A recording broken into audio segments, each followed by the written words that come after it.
ओहो रारी काला नाग लिखा भी। अरे बाबू जो है ताकते भक देना कैसन तो हो जाता देह में हमारा।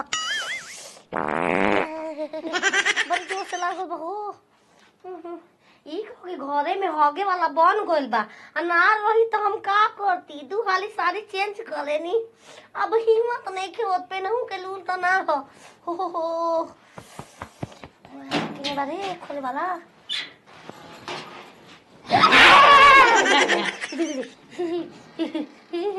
ओहो ये हमर नाक के भरम बा। ये हमर नाक के भरम बा। ई नाही हो चारू रारिये लोखती है।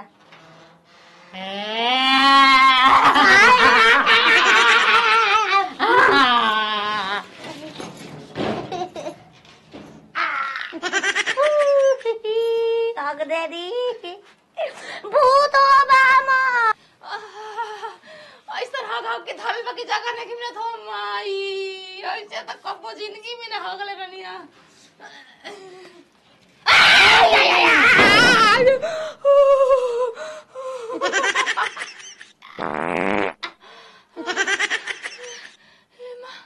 एमा कहाँ से रानी आके बैठल बिया?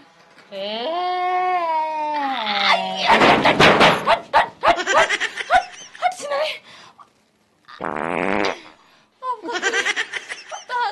बाबू भागाई जले चिनारे मुआवे खाती आइल बे। गोइली झराड़ो ना मुता देहनी न साया में साड़ी में हगा देहनी तो हमरो नाम ना।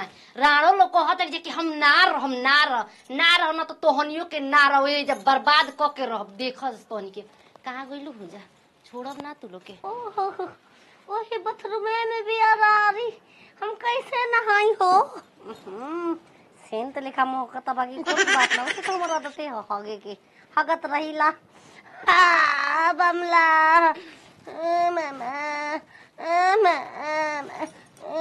कह रे हक दे बानी ले हक देली। हम ना बताई कि हम अगले बन तो रानी औरी मजा ली। कैसे हक देली ना का मोहक हक गले पर तुम हकी ना दोगीना महकी दोगीना तेगीना बाकी ना ते महकता तू ने के ना हगले रारी। हम का क्या हकी नहीं हम कह के हक भीजल काहे बा। ओ पानी मुंह तो दले बारू। ज्यादा सस में कबो हमरा के चिराइबू त हमू चिरा देब। ए छिनारा मुंह तारे के कुर्सी पे बैठे ने भिंजर रख कुर्सी। कैसे कुर्सी भीज जाई हो। पानी से ना मुंह तो लेखा मौका है। अरे विपत्ति हम तो बर्बाद हो गए नी। घर में रानी जाए कि ना जाइए चले। तू पहले बताओ हगले हो कि ना को हगले। पीछा पर गले खुद छेड़ छाड़ के हमारे पीछा पर गले पानी नहीं छेड़ती हमार का लेल बालू। कोनो हगल थोड़ी आता पानी घर घर आता।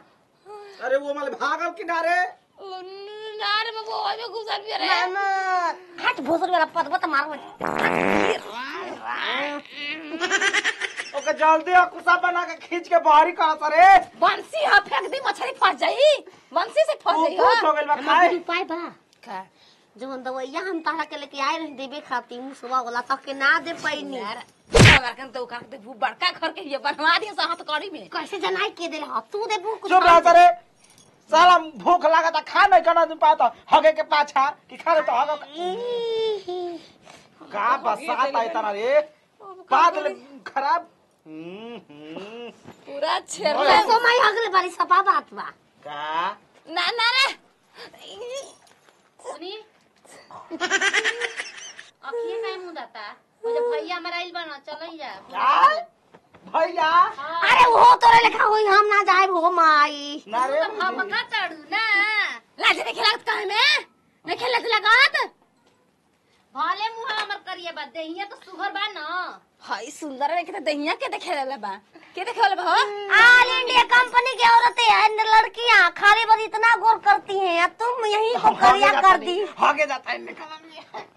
मम्मी जी चली भैया अरे दूर रह मॉडल बने आपका हगावल चाहता रू हमरा के। आई हो भाई आई हो बाबू आई हो माई अरे बचा लो माई ना बताई हम अच्छा से चलूंगी अच्छा से। सत्तावा पैसा के गर्मी यदि भैंस ले बियाह करा दियन आदमी के आदमी से ना रखी हंस। ओहो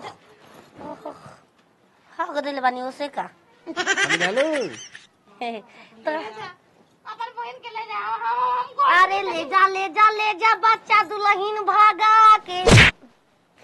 कैसे रे भोसर के हई बदंग हो पता बा ना 22 लाख रुपया गिननी खट खट 14,000 के तहरा के साड़ी किननी 14,000 की और पद भी तो भाग जाए के अरे पानी में हगा जाता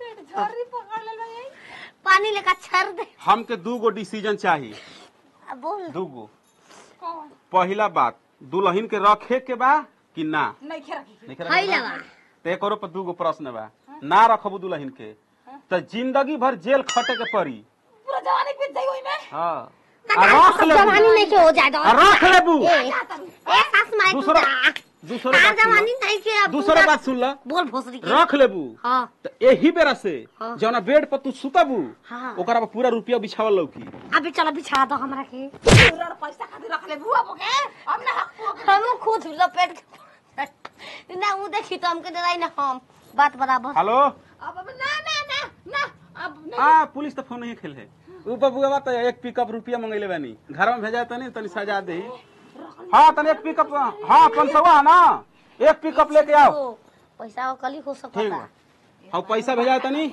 और बेड पर सजवा दे अपना एकरा ये बचा है कवन घरी हो कवन घरी है अरे ऐसा कुल है कुल लड़ 50 लाख के हम पेन ही ना देखी हैदा तनी हई ई के कर काट बहनिया खाई है सर्जरी करा देले तो बचवा उतना पैसा रहे तो दुबई के फ्लाइट के टिकट बनैला रही लेकिन माई कस बियाह कैला के बाद करई है ए बचवा गोर कर दो करे पैसा मत के गोर करा दो अरे हम खुद को माई हमर मर जाई कहले कि हमर लड़की के जन्म देले बानी करिए त करिए रही यही से हम हां तर माई के सुन हई बुआ तो हमारी छिनार बिया तू कैसन बाड़ू अरे चुप चुप लड़ा जला कैसे रह जाता नहीं समझ में एक बिया रख लो ए सास माई रख लो बड़ा जवाब दे इज्जत के घर तारा में के हां ले जा चलो कनिया इज्जतिया किने बा ओकरो के संग वाले लेती इतना के ले जाएंगे हेलो पद को पैसा पद बस